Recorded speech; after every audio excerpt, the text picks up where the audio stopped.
Alright, so next topic natin is bearings. Okay? So bearings tayo. Medyo magaan lang naman yung concept natin dito, no? So bearings are machine element that constrain relative motion to ensure desired motion, and it reduces frictional between moving parts. Okay?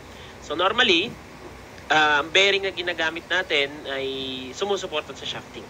Okay? Kagaya nito. This is the bearing, this is the shafting. Okay? So of course, you have the diameter of the bearing inside. Okay, you have the length of the bearing, and you have your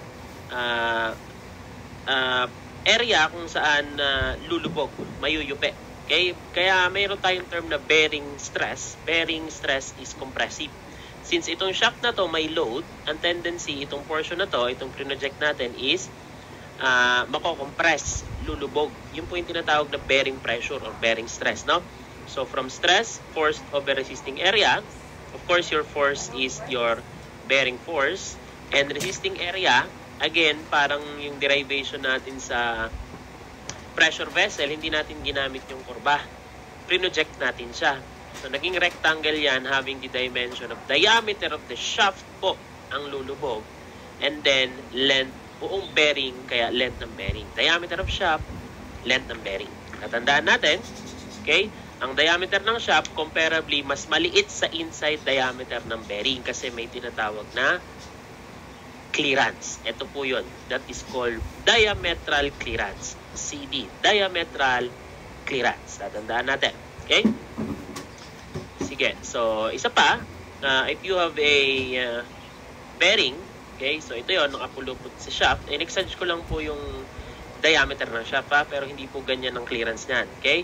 For discussion purposes only. You have the inside diameter of the bearing. Of course, you have the outside.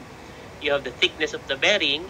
And you have the diameter of shaft. And you have your diametral clearance. Okay? Diametral clearance po ito. Ay, namali lang yung type ko. This is your diametral clearance na tinatawag. So, ang pinakamalaki ay outside ng bearing. Susunod ay inside ng bearing. Pinakamaliit po ang diameter ng shaft.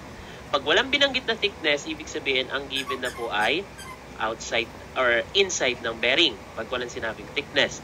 Pag walang clearance na binigay, diametral, ibig sabihin, you assume it to be 0. Kaya approximately equal ang inside diameter ng bearing sa diameter ng shafting natin. Okay? Sige, let's try this one. No? A 1 1/2 inches shaft uses a slip bearing. The bearing sustain a radial load of 900 pounds. If the allowable bearing pressure is 200 psi, what is the length of the bearing? So sabi natin kanina, you have force over diameter ng shaft, length ng bearing. So direct sub naman to. English units tayo, no? So hindi ko na ilalagay. PSI, pounds, inches. Okay? So 200 is your bearing stress or pressure. The force given is 900. Diameter of the shaft is given. Shaft is 1 1/2 or 1.5. Then unknown ang length ng bearing. So, kunin na lang natin. Okay? So, kung ako, pwede natin i-cross multiply na lang to para mas mabilis, no? So, meron tayo dyang 900 over 1.5 times 200. So, ang lalabas na dyan, 3 inches po yan. English units, no? Length of the bearing natin. Okay? Sige. Let's try this one. Okay? A 3/4 inch shaft uses a slip bearing.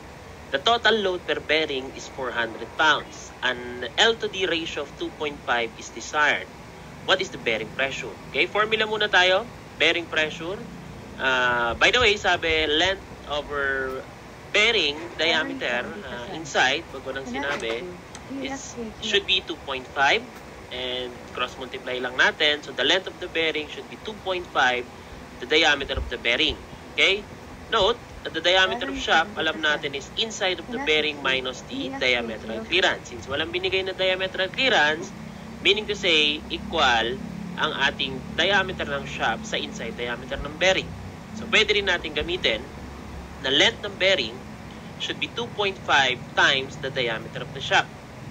Formula natin, bearing pressure or stress is force over diameter of the shaft, length of the bearing. So, substitute lang natin. Okay, so you have your force to be 400 pounds, English tayo. Diameter of the shaft is 3/4 inch and length of the bearing is 2.5 times the diameter of the shaft. So, pipindutin lang natin po ito. So, you have 400. English tayo, no? So, 3/4 is 0.75 para mas mabilis pindutin. Times 2.5 times 0.75. So, ang makukuha natin ay 200. Wait lang. 2,000. Okay, so meron akong maling na pindot. Okay, so nakita ko na.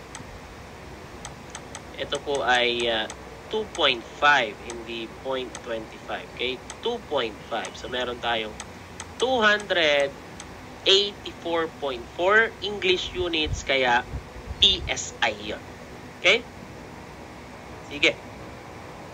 Next problem, a sleeve bearing with a diameter of 1.5 inches and a length of 2 inches has a wall thickness of 3/16. Wall thickness, kaya automatic ang diameter na to ay outside. The bearing is subjected to a radial load of 450 pounds. Find the bearing stress or pressure. Okay, so English unit tayo. Illustrate ko lang. You have your diameter of the shaft. Walang binigay na diametral clearance, kaya equal ang shaft diameter sa inside ni bearing. You have your outside diameter of the bearing, and you have the thickness. So from this drawing, makikita natin ang diameter ng shaft ay outside of the bearing minus twice of the thickness. Pwede na nating solve muna yan kung gusto natin. Okay, ano ba ang diameter ng ating shaft? Okay, so you have your diameter ng shaft to be the bearing diameter, which is 1.5. Minus twice of the thickness, which is 3/16 of an inch. 3/16. Makukuha natin ang shaft diameter. Okay? 3/16. So, makukuha natin ang shaft diameter to be 1.125. Okay? So, input na lang natin yan. Sa formula natin na stress is force over diameter of the shaft, 1.125, over length of the bearing, which is 2. Ito po yung 1.125 natin.